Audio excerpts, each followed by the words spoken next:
So the reason I wanted to do this video is to kind of help those of you out there that are new to playing guitar. I know it could get a little overwhelming and there's a lot of information on YouTube. So it was just meant for you guys to kind of maybe try not to focus on the wrong things to get discouraged, because I know how we are. We get into something and we might as right away try to, figure out things that we overthink, and then it just kind of talks us out of like moving forward. So hopefully this is what you get from this video. Really appreciate the support, and I'll see you guys on the other side. Peace.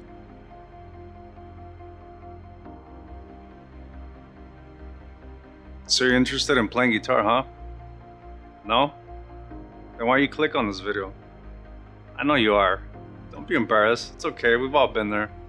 What's up, everybody? My name is Draco. In this video, I want to talk to you guys about the daunting task of learning how to play guitar. I know it's one of those things where it could be so overwhelming with the tons of information that is out there on YouTube. It seems like everywhere you turn, especially now with the sponsor ads that Instagram throws at us, like randomly search for like spaghetti or something, and all of a sudden you get a Prego pesto. No, forget the brand for tomato sauce, but you get what I'm saying. So it's a very daunting task to be able to get into something like playing guitar. In this video, I want to talk about some of the most important things that you can do as somebody that's interested in playing guitar. One of the most important things that you can do to yourself is ask yourself this very, very important question. And that question is, are you committed or are you interested? And you can pause this video and really think about that, because it's kind of deep. What I mean by are you committed or are you interested is, if you're interested, then there's a chance that it's just something that you might not put 100% of the effort into it. And something like guitar, it requires a lot of hours. I'm sure you're familiar with the 10,000 hour theory, that if you do something for 10,000 hours, then all of a sudden you're an expert at it. There's a reason why 10,000 hours is a number that's used. I mean, that's a lot of time when you think about it. And if you're just interested in it, you're really not gonna put in that effort. And not to say that you can't take anything from it, because even if you're not like fully interested in it, it could still be really rewarding. And there's no need to be a super shredder or a guitar virtuoso or a guitar hero. You can learn a couple of chords and play guitar here and there, and that's still cool, but there's a difference, because if you're committed, then you're committing yourself for potentially a lifelong journey, which is something that me and a lot of people watching this video are probably a part of as well. But then why are you watching it if it's a beginner class, right? Or a beginner video? And maybe I'm new to this, so I'm still getting the hang of it. So if you're committed, you're setting yourself up mentally to take on the task, because you're willing to do everything that it takes for you to get good at this. And let me tell you, it's really rewarding to be able to look back and play songs that you had a hard time playing, and then you start playing in bands, which is really cool. You start meeting a lot of cool people. I can't tell you the amount of cool people that I met because of this. I feel like it's made me a better person. It's just, writing music, it just makes you a different, I feel like you're a little bit more compassionate than most.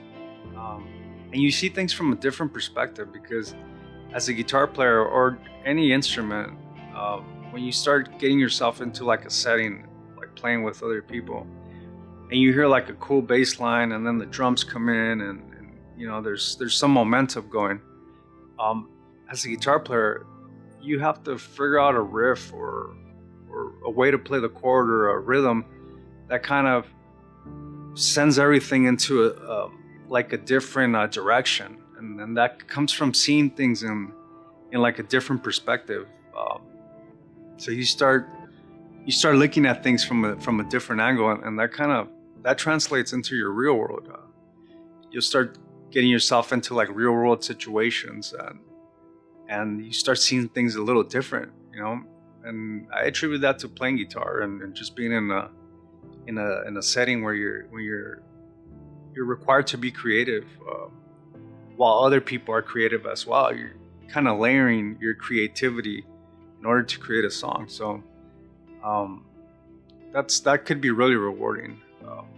One of the hardest things to do as a guitar player that's starting the journey is figuring out what guitar to buy and where to buy it. For that, I feel like you shouldn't really worry about Les Paul, Fender, humbucker, single coil, P90s. I think all that stuff is not really something that you need to really focus on right now. And I feel like myself and most people that I've had this conversation with, we don't start. I mean, me personally, I didn't start off playing guitar. I'm predominantly a Gibson humbucker guy. I do single coil pickups, but in studio settings, when I need to lay down like some cool rhythms, then I start changing it up just so you won't have the same guitar throughout the whole tracks. But when I started playing, I didn't know what a humbucker or a Gibson was. I just played what was the first thing that was available. And luckily for me, the first thing that was available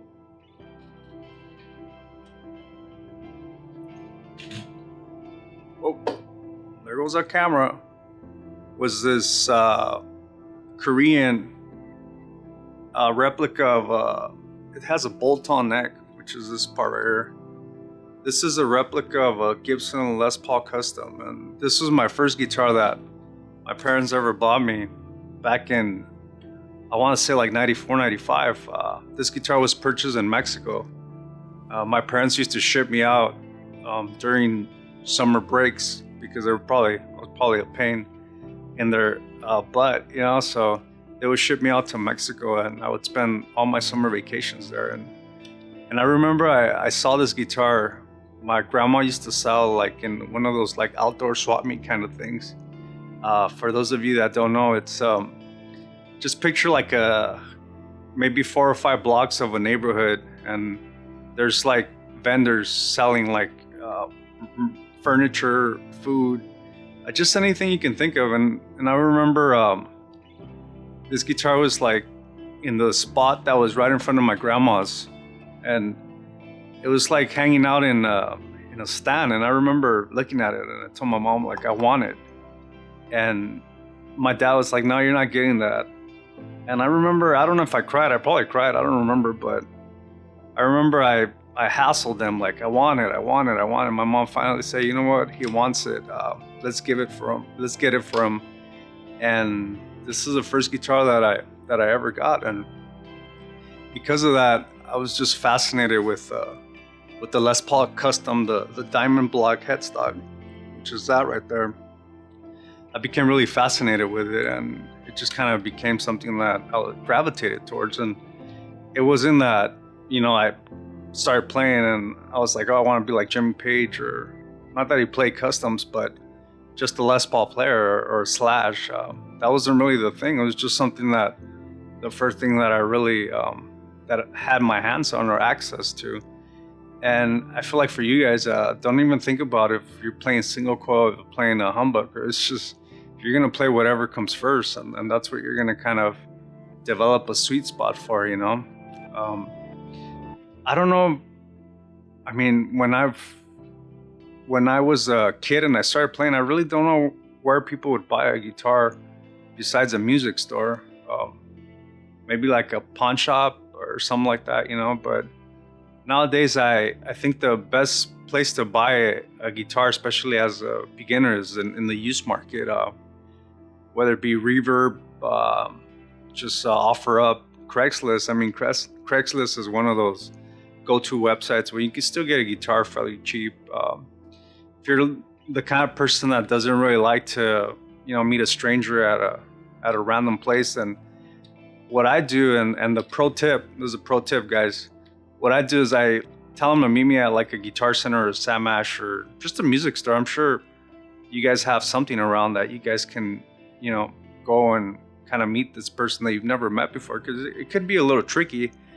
In my years buying guitars, I've never dealt with anything that I felt like my life was in danger or somebody was going to steal my money. But if you guys don't feel safe, I know it's kind of weird right now with the whole COVID thing, but as long as you practice your safe measures and wear a mask and gloves or whatever, I think you should be fine. But if I were you guys and I was meeting somebody on Craigslist, I would tell them to meet me at Guitar Center. And another pro tip is you tell the employees that you're trying out amps, and that's an excuse to plug it in, just to make sure that it plays. So you'll feel a lot safer being in a public place like Guitar Center. And if there's no money exchange, you could always, if you have Venmo or Cash App, you could always just have them, send you the money, have a confirmation that they got it, and then just do the transaction like that if you don't feel comfortable carrying cash. As long as you disclose that information to the seller beforehand, you shouldn't have a problem, So I would suggest that you go on Craigslist to buy your first guitar. That way you kind of, you want to feel it out a little bit, even if you don't know what you're feeling. Some are a lot heavier than others. Les Paul's Gibson style guitars, with the exception of like the SG and the 335s are a little heavy too, but the Les Pauls are a little heavier than the Strat or a Telecaster. So, I mean, some people say that, that gives you more sustain and better tone. I don't know, that could be a whole 3-hour debate on that. But if you don't want a guitar that's kind of heavy, then I would go for a Fender style guitar. It doesn't really have to be a Fender. Nowadays, there's so many guitar makers out there and so many cool guitars being made at an affordable price that, if anything, you're getting into this at a great time. I mean, it's a really good time to be a guitar player. There's a lot of options out there. There's a lot of cool stuff. The technology is just amazing.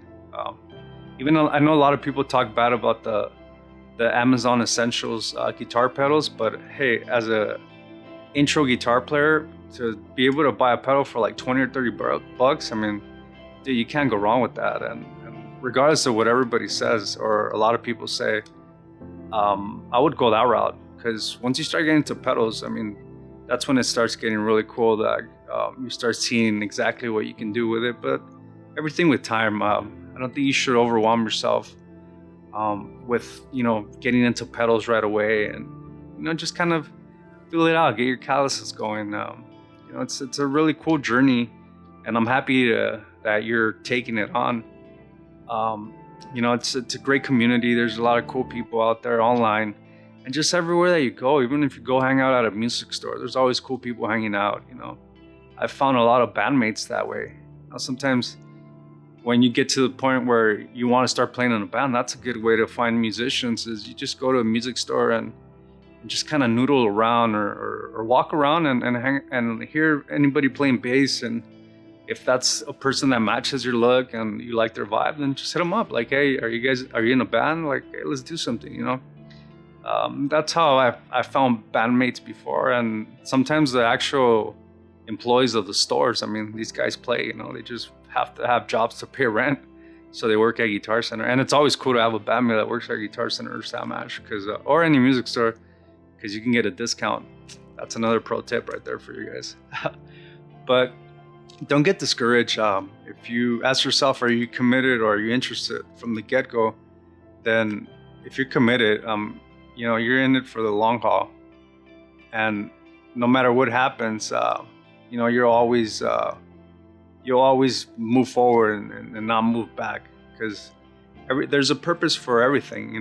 There's a purpose if there's obstacles to things, because everything that's hard is worth it in the long run. If it was easy, everybody would be playing guitar and everybody would shred, and it's not easy. So it takes a lot of time and a lot of dedication, but I'm happy that you're in it. And before I start rambling and start repeating myself, I'm gonna just end it there. If you guys like this video, make sure to subscribe, comment. I'm new to all this, so I honestly don't really know what I'm doing. So any suggestions in the comments would be appreciated. Whatever you guys want me to talk about, if there's something that I miss, Whatever it is that you guys, anything that I said was wrong, that you guys don't feel is right, let me know in the comment section. I really appreciate feedback, and I appreciate people taking the time to actually like, subscribe, and share. So I would really appreciate that. I'll let you guys go, and I'll see you guys on the next one. Peace.